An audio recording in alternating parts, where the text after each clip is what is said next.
Fragment d'un discours révolutionnaire à l'école des trotskismes français par Jean Birnbaum.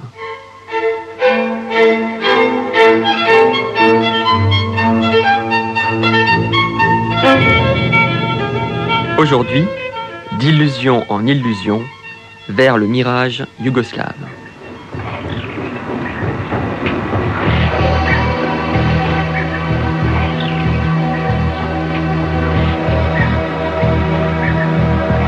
Plus que jamais asphyxiés par le Parti communiste français, les trotskistes se tournent vers le vaste monde en cherchant d'où pourrait bien leur venir l'oxygène. Toujours à l'affût, ils se tiennent prêts à s'engouffrer dans la moindre brèche et après la terrible déconvenue d'une libération inachevée, toute ouverture paraît bonne à prendre, tant l'urgence est grande de briser le carcan soviétique.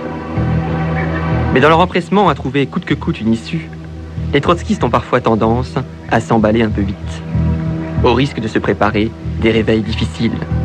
Ainsi, lorsque Tito vient à rompre avec Staline, certains d'entre eux accordent aussitôt ce qu'ils appellent un soutien critique au maréchal dissident. Organisés en brigade, des milliers de jeunes trotskistes s'en vont alors à la découverte d'une Yougoslavie populaire qu'il faut laver des calomnies staliniennes et qui dessine enfin, à leurs yeux, la faille tant espérée au cœur du bloc moscovite. Plus tard ouvrier chez Renault, Henri Benoît quitte l'usine Alstom pour s'engager dans une brigade qui prend le nom de Spartacus.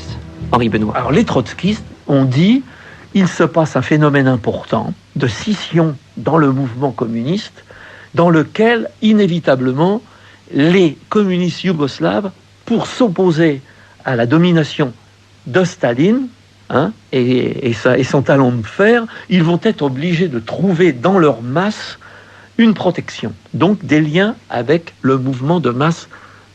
Et c'est pourquoi, à l'époque, les Yougoslaves ont dit ils se sont engagés dans la bataille de l'autogestion. L'autogestion, c'est-à-dire une assise populaire, etc.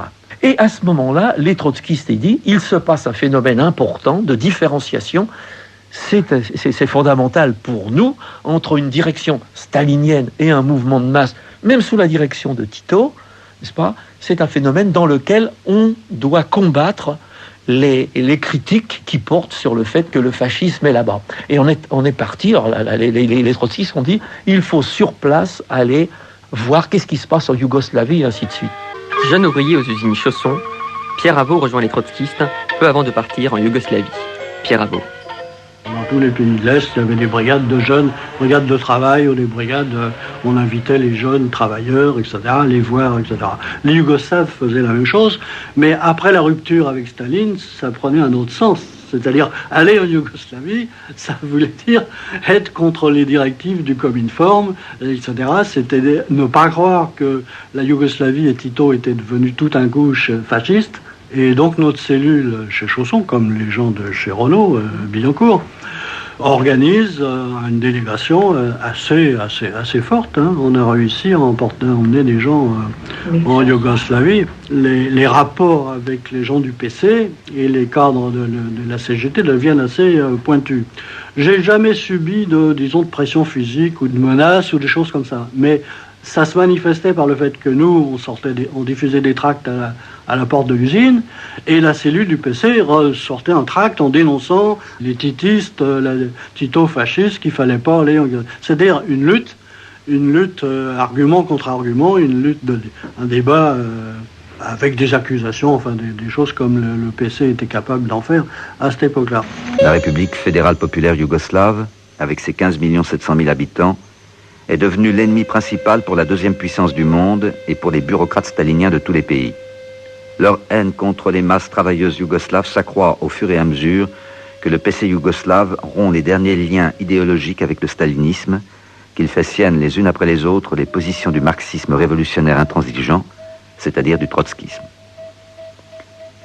L'importance extraordinaire de la Yougoslavie réside en ceci, qu'elle fait aujourd'hui à l'échelle de la politique mondiale la démonstration non seulement qu'on peut rompre avec le stalinisme sans passer dans le camp impérialiste, mais encore qu'on doit rompre avec le stalinisme si l'on veut rester fidèle au communisme, aux intérêts vitaux des masses opprimées.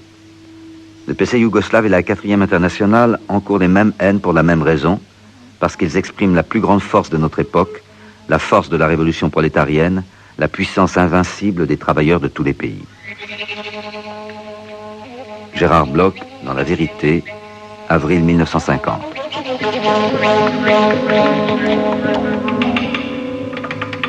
Future militante du groupe Socialisme ou Barbarie, Martine Mazot a été gagnée au trotskisme à Bordeaux, sous l'occupation. Martine Mazot.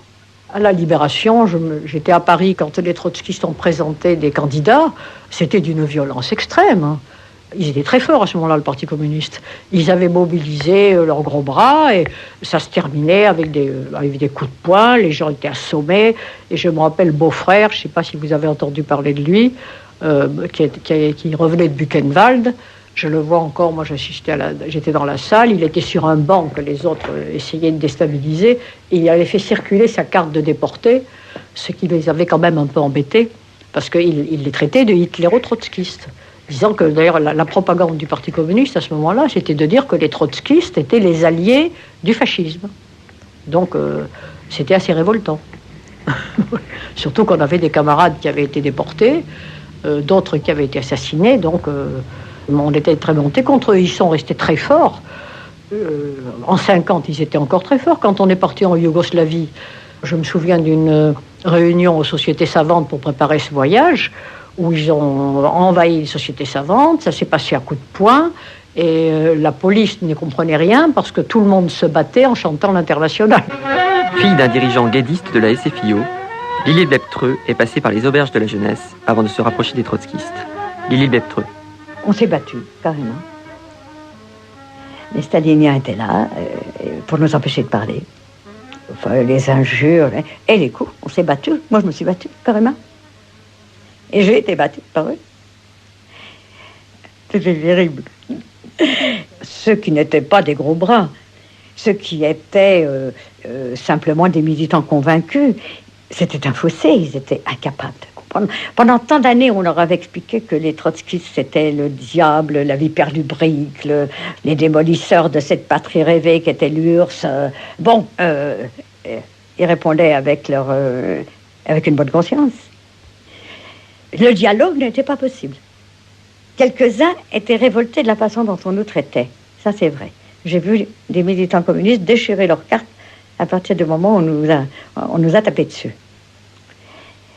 Si on disait, mais on a des déportés, Dieu sait qu'on en avait, et qui étaient revenus, on en a présenté aux élections, on disait, c'était les capots des camps, ce qui était complètement faux, d'autant plus qu'en général, dans ce cas, eux, les communistes avaient été des dirigeants de camps. Dans le soutien à l'expérience yougoslave, les trotskistes reçoivent le renfort de figures étrangères aux organisations révolutionnaires, comme par exemple le journaliste Claude Bourdet, rédacteur en chef de Combat et futur cofondateur de l'Observateur, qu'on retrouve aux côtés de Michel Lequesne, alors jeune dirigeant du mouvement trotskiste. Michel Lequesne. Notre isolement s'est trouvé un moment, d'ailleurs, heureusement, à briser, n'est-ce pas, parce qu'on s'est trouvé d'accord avec des gens comme Bourdet et d'autres, n'est-ce pas. Et le meeting qui a précédé le départ de la première brigade, il a été présidé par Bourdet. Et ce meeting, il a été attaqué par les staliniens. Ils avaient opéré une véritable opération de commando. Ça se passait à la salle des sociétés savantes, qui a été détruite d'ailleurs, ça a pu exister après. Et ils ont fait une manifestation sur le boulevard Saint-Michel pour attirer les flics. Et des commandos ont attaqué la salle, jetant à l'intérieur des bombes lacrymogènes. On a cassé les chaises de la salle, et les bancs, les tables, pour faire des barricades aux portes. On s'est battu pendant je ne sais combien de temps, avant que les flics arrivent, mais c'était pas pressé. C'était une folie furieuse de la part des staliniens à ce moment-là. Tito, qui la veille était un des héros, n'est-ce pas, du Cominform, n'est-ce pas, tout à coup devient un fasciste.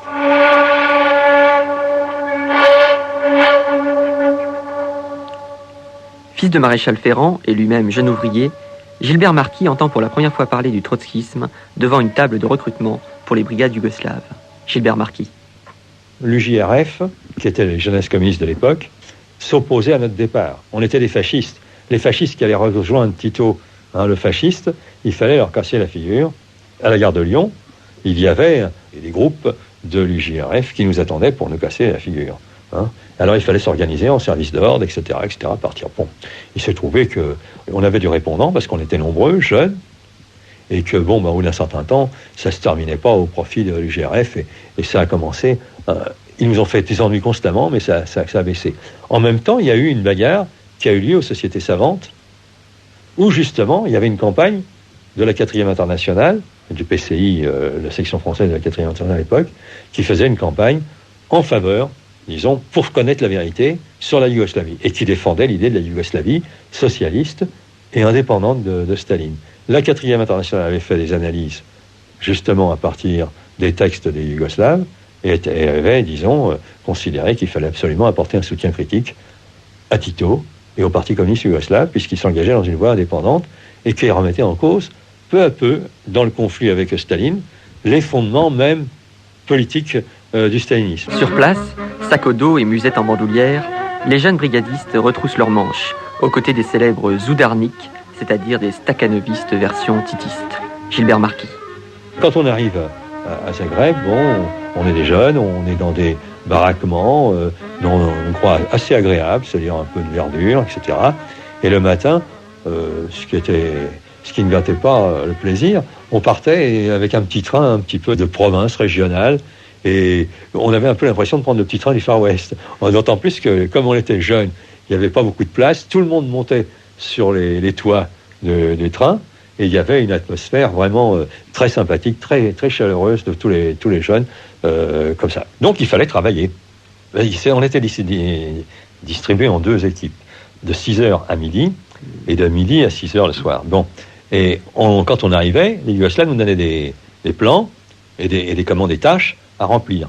À côté de ça, j'étais surpris de voir des camarades, disons, éminents, ayant des responsabilités parmi les brigades de jeunes, etc., ayant, disons, un bagage politique, qui passaient leur temps à discuter, à discourir à droite à gauche, sans vraiment, en prenant le soleil le mieux possible, pendant que les autres, on s'acharnait, certains faisaient du zèle. C'est vrai que j'en ai eu une antipathie pour un personnage qui est devenu quelqu'un de significatif, disons, dans l'intelligentsia française, c'est-à-dire Félix Guattari, qui était dans la même brigade que moi, celle de Spartacus, avec Henri Benoît, et effectivement, il passait son temps à discuter avec les anarchistes. Moi, je trouvais que ça donnait un mauvais exemple de ce que pouvait être un véritable militant trotskiste, quoi. Et ça m'est resté. Félix, pour moi, a toujours été quelqu'un, Félix Guattari a toujours été quelqu'un qui était un petit peu un dilettante. Moi, j'ai appris, en entrant dans le PCI, qu'il ne fallait pas être dilettante. Le dilettantisme, c'était la première critique à l'égard des petits bourgeois. Henri Benoît.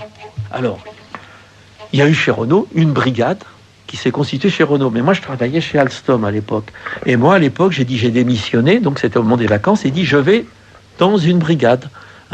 Notre contrat était le suivant.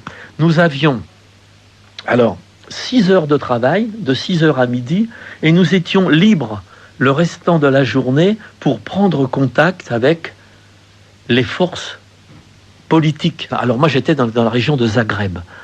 Alors on campait, si vous voulez, on avait des grandes tentes, des petits bâtiments en dur.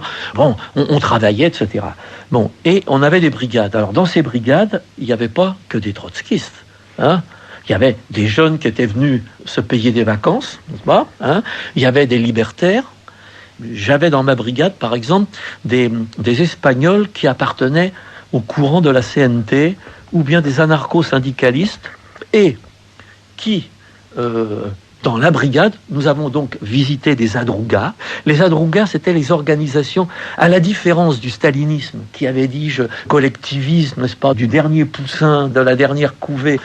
L'expérience de la collectivisation ratée, qui avait abouti à des famines en Union soviétique, a amené les Yougoslaves à déterminer des strates différents de propriété collective.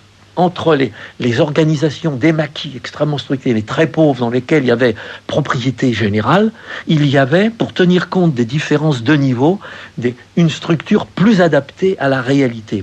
Or, nous avons visité des zadrougas et j'ai assisté à des discussions entre des Espagnols qui avaient participé à des expériences de la réforme agraire en Espagne pendant la Révolution, même d'origine anarcho-syndicaliste ou libertaire ou anarchiste, et des membres des brigades yougoslaves qui avaient été en Espagne, mais qui étaient en même temps dirigeants de zadrougas Et j'ai participé à des discussions, j'ai surtout écouté cet échange qu'il y a eu entre ceux qui avaient récusé le pouvoir central en Espagne et qui en même temps avaient une profonde volonté révolutionnaire, et ceux qui, tout en partant de la direction du sommet, c'est-à-dire de l'État, comment on peut concilier l'autogestion à la base et les obligations d'assurer un pouvoir étatique lorsqu'on mène une guerre.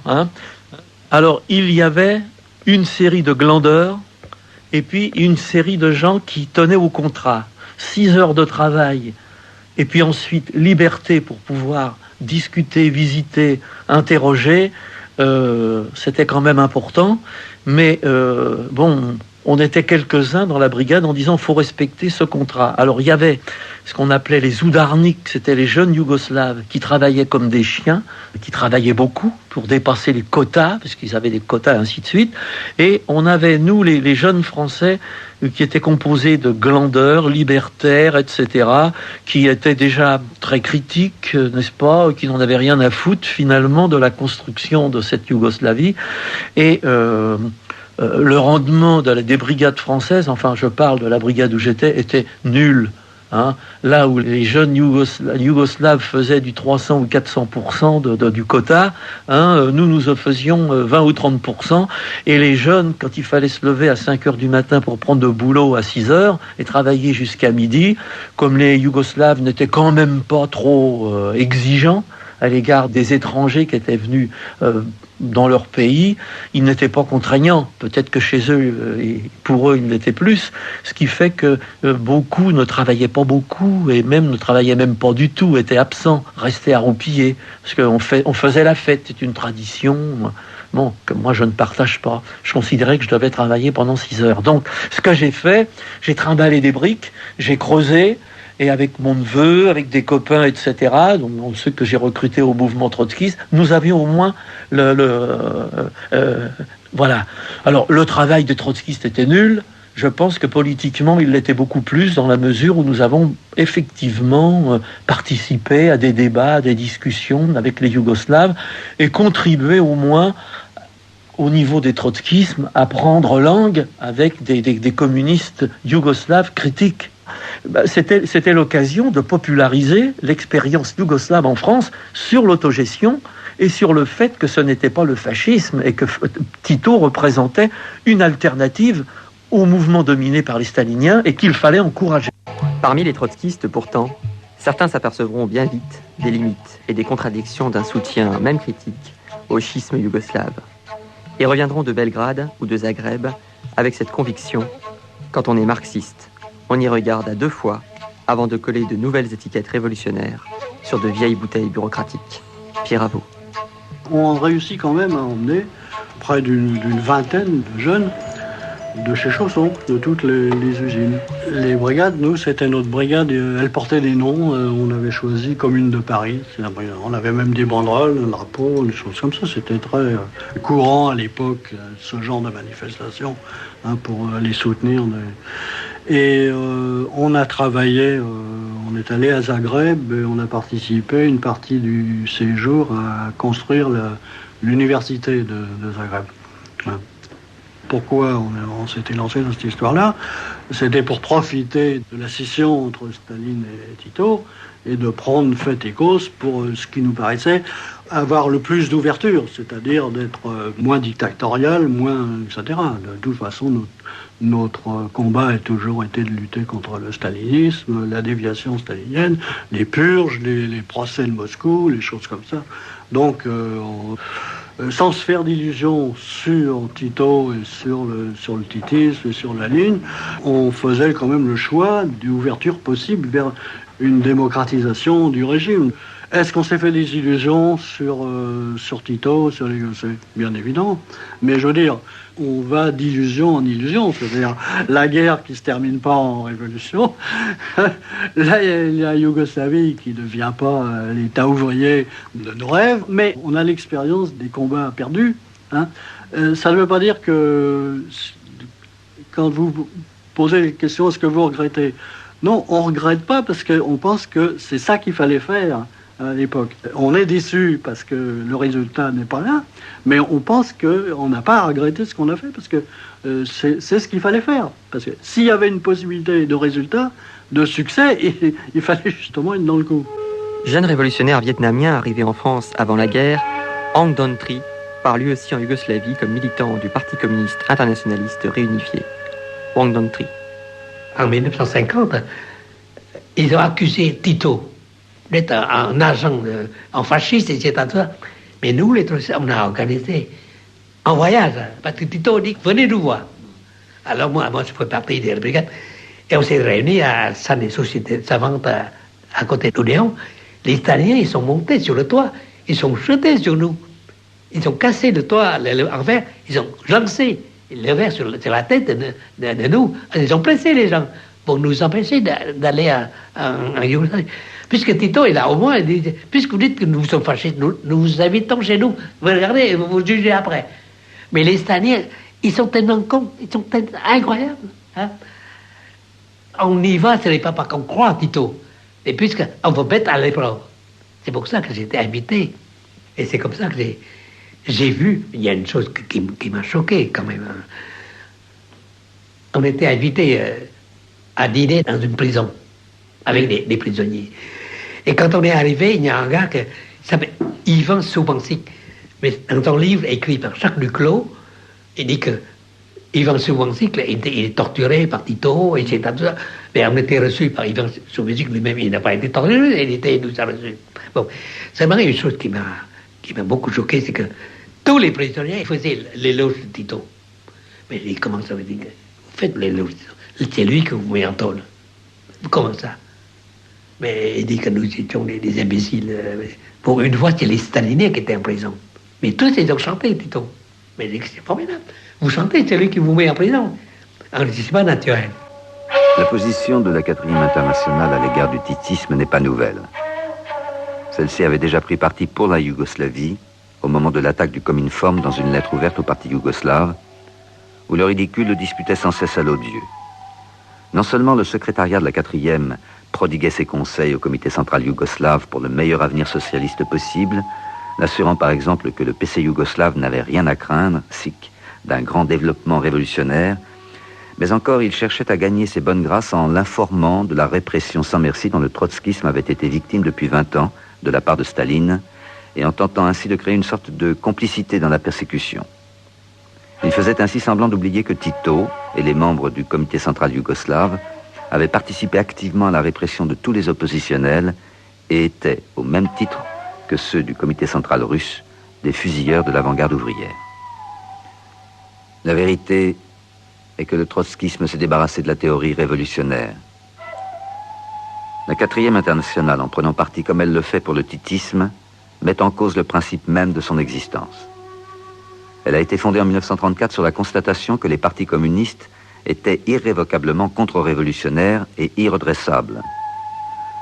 En abandonnant cette idée aujourd'hui, elle supprime idéologiquement la place qu'elle s'était donnée la mission d'occuper dans le mouvement ouvrier.